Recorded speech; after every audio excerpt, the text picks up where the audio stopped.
dois vous dire un truc. Je suis jamais allée dans les Antilles. Je crois que j'ai à peu près aucune intention d'y aller. Mais la littérature de ces îles, ça me parle, ça me touche. Je sais pas ce qu'ils font ces auteurs, mais c'est incroyable. Donc on en parle. Bienvenue dans mon bon sac de livres, je m'appelle Louise Bonsac, et cette année je me suis lancé le défi de faire un tour d'Amérique par la lecture. Et aujourd'hui je vous parle de 2 romans des îles et un roman du continent. On va aller à Cuba, à la République Dominicaine et au Costa Rica. Je vais vous les présenter dans l'ordre dans lequel je les ai lus et ça va faire les montagnes russes puisqu'on a 2 coups de cœur qui vont encadrer un livre tout à fait plat. Je vais vous expliquer pourquoi. Donc on commence avec Au temps des papillons de Julia Alvarez qui nous vient de la République Dominicaine. Ce livre a été traduit de l'anglais par Daniel Lemoine et là vous voyez que j'ai triché. C'est un livre donc traduit de l'anglais et non pas de l'espagnol de la République Dominicaine, mais ça valait la peine. Et l'autrice vient de République Dominicaine et le texte parle effectivement de République Dominicaine. Donc là, ouf, c'est bon. Ce livre a été publié dans sa version française aux éditions Métayer en 1997. Sa version originale a été publiée en 1994. Et merci beaucoup à la personne qui m'a recommandé ce livre, puisqu'il s'agit d'une de vos recommandations. Merci! Au temps des papillons, c'est un roman basé sur des faits réels qui nous fait vivre la fin de la dictature de Trujillo. Alors là, je vais jamais réussir à prononcer ce nom. Je suis sûre qu'il y a un J retard, enfin, j'ai jamais fait d'espagnol, je suis désolée, donc je vais l'écrire à l'écran. Voilà, ce dictateur arrive à la fin de son règne ou de sa vie, et cette fin de dictature est violente, en République Dominicaine donc. Et ce roman nous fait vivre de l'intérieur cette fin de dictature, au travers des regards et des existences des 4 sœurs Mirabal, des sœurs qui ont véritablement existé. Ces 4 sœurs, l'autrice nous les montre dans leur peine et leur joie, leur vie banale, qui se transforme peu à peu face à la violence du régime en une révolte à la fois courageuse et désespérée. Dès le début du roman, on sait en fait que 3 des 4 sœurs ont été assassinées par le dictateur, et c'est comme un fil qui tend tout le roman, puisqu'on est toujours dans l'attente de cette fin inéluctable. Et tout au long du roman, on se demande évidemment pourquoi, comment, quand va arriver ce moment fatal, alors qu'on voit les sœurs prendre de plus en plus de risques.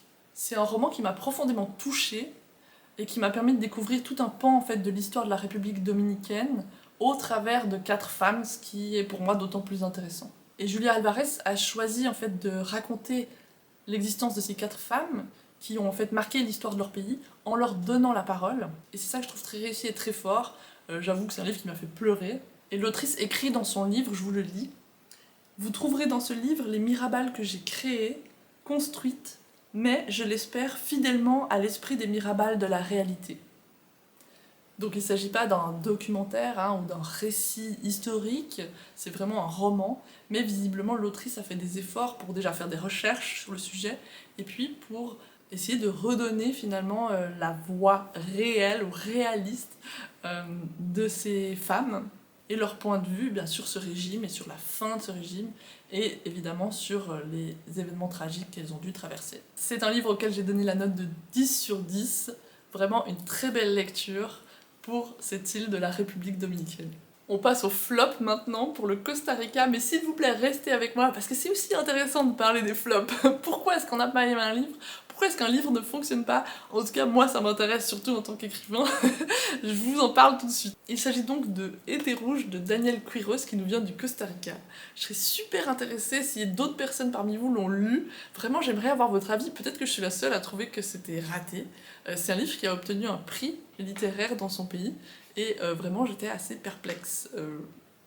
Je vous explique pourquoi. Mais avant, je dois vous dire que c'est un livre qui a été traduit de l'espagnol par Roland Fay et publié aux éditions de l'Aube en 2014. Dans sa version originale, il a été publié en 2010. Ce que j'aime bien par contre dans ce livre, c'est qu'au début, on a une carte du Costa Rica qui nous donne quelques indications sur les régions et les lieux mentionnés dans le roman. Ah, vous vous demandez peut-être pourquoi je suis allée au bout d'un livre qui m'a pas tellement plu. C'est parce que j'avais pas trop de choix. En fait, je sais pas pourquoi, le Costa Rica, j'ai eu beaucoup de mal à trouver un livre qui soit traduit en français. Donc si vous avez des recommandations de livres costaricains, très franchement, je suis preneuse. Il s'agit donc d'un roman policier qui nous donne un aperçu finalement de la vie au Costa Rica et de ses relations avec les pays voisins, notamment le Nicaragua. L'intrigue tourne autour du fait qu'une femme a été assassinée et que l'un de ses amis mène en fait l'enquête pour petit à petit découvrir que ce qui l'a tué est finalement lié à son passé de terroriste, donc au passé de terroriste de cette femme. Ce sujet, on peut en faire plein de choses, mais pour une raison qui m'échappe, le rythme de ce livre, alors que c'est un roman policier, est monotone et plat, avec une écriture pleine de descriptions complètement inutiles. Et vraiment là, je trouve que c'est super intéressant à observer pour se dire, ne faisons pas ça en fait, faisons autre chose. J'ai bien envie de vous donner un exemple. Pour moi, le moment le plus parlant, c'est quand à la fin du roman, le personnage principal trouve en fait le tueur, il est en fait un peu à sa poursuite, hein. Le tueur est toujours méchant, agressif, dangereux, et il le retrouve dans une maison perdue dans la campagne. C'est censé être un moment un peu culminant, hein. Le suspense, la tension, on devrait avoir le cœur qui bat. Mais non, là on a des descriptions hyper longues de la maison, de ce qu'il y a dans la maison, et aussi à tout moment dans le livre, le narrateur va nous donner l'heure qu'il est. Mais sans aucune raison. Donc là par exemple, j'eus soudain l'impression que tout autour de moi avait cessé d'exister, comme si l'univers entier s'était concentré en un seul point à l'intérieur de la maison. Je regardais ma montre. Il était 16h53. L'appareil GPS disait que j'étais à 12 mètres du but. Il avait raison. Ok. Donc on a des indications hyper précises de choses pas du tout utiles et qui n'avancent en rien l'intrigue. Donc il était quelle heure? 16h53. Ok. D'accord, très intéressant. Pour info, il n'y a rien qui se passe en lien avec les heures. Enfin, c'est pas comme s'il devait arriver avant 17h par exemple. C'est pas un suspense, c'est annoncé. L'appareil disait que j'étais à 12 mètres du but. Ok, incroyable. Il était à 12 mètres. Est-ce qu'on a besoin de cette précision? Est-ce que ça nous apporte quoi que ce soit? Non. Est-ce que je suis trop dure? Vous me le dites en commentaire. Et plus loin, il rentre dans la maison et là, il commence à faire une description de tout. De tout. On sait comment est la cuisine, l'évier se trouvait sur une extension en ciment, et sur l'autre il y avait une petite cuisinière à gaz, à côté de l'évier il y avait un réfrigérateur, qui avait l'air d'être la seule acquisition récente dans la pièce, sous l'évier un placard avec des portes en bois, dans lequel était installée la bouteille de gaz, à 3 mètres à peu près de la cuisine il y avait une fenêtre, puis la porte principale, et une autre fenêtre. Non mais bon, vous avez compris. C'est pas possible en fait. Là, il y a un tueur dans la pièce d'à côté, hein. Il va attraper le tueur ou se faire tuer. Mais on a besoin de savoir qu'à 3 mètres de la cuisine, il y avait une fenêtre, et une porte, et une autre fenêtre.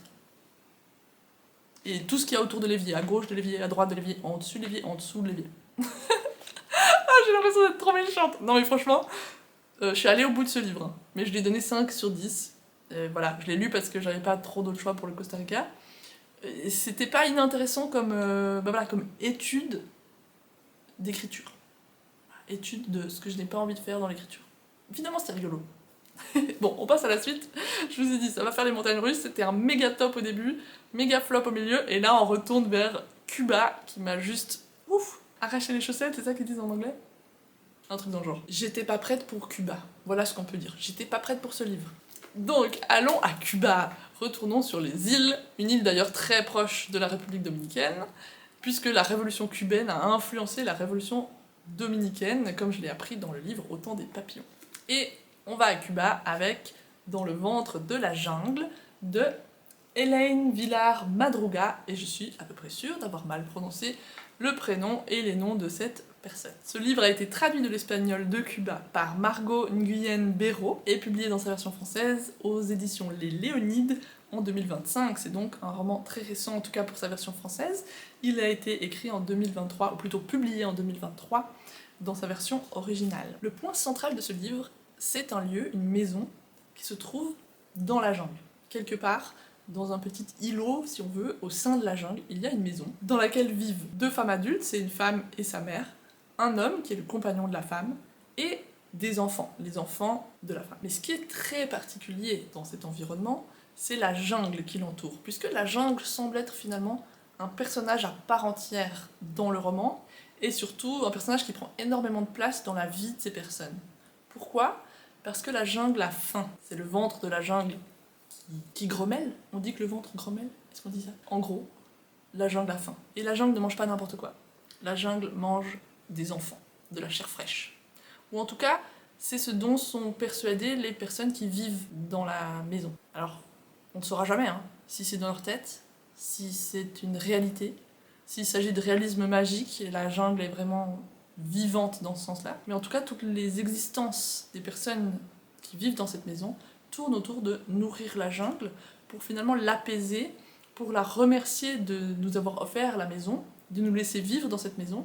Et la jungle, effectivement, offre des choses en échange. C'est-à-dire, on a tout à coup des poules qui arrivent, ou un cochon, ou d'autres humains. Et finalement, la jungle semble offrir des choses à la maison pour permettre à ses résidents de vivre, mais en échange, elle veut manger. Et donc toute la vie dans cette maison est construite autour de nourrir la jungle. Vous voyez déjà que c'est assez atroce. C'est un livre pour lequel il faut avoir le cœur bien accroché. Si vous n'aimez pas entendre parler de mort, de meurtre, d'enfants morts, ne lisez pas ce livre. C'est pas un livre gore, hein, mais le thème est extrêmement glauque. Donc effectivement, si on veut, cette famille fait un élevage d'enfants. Un élevage d'enfants avec pour objectif de nourrir la jungle et ou de créer d'autres filles qui vont pouvoir faire plus d'enfants pour nourrir la jungle dans le futur, etc. Les choses se bouleversent légèrement lorsque Romina, une femme de la ville qui était prostituée, se retrouve en fait dans cette maison.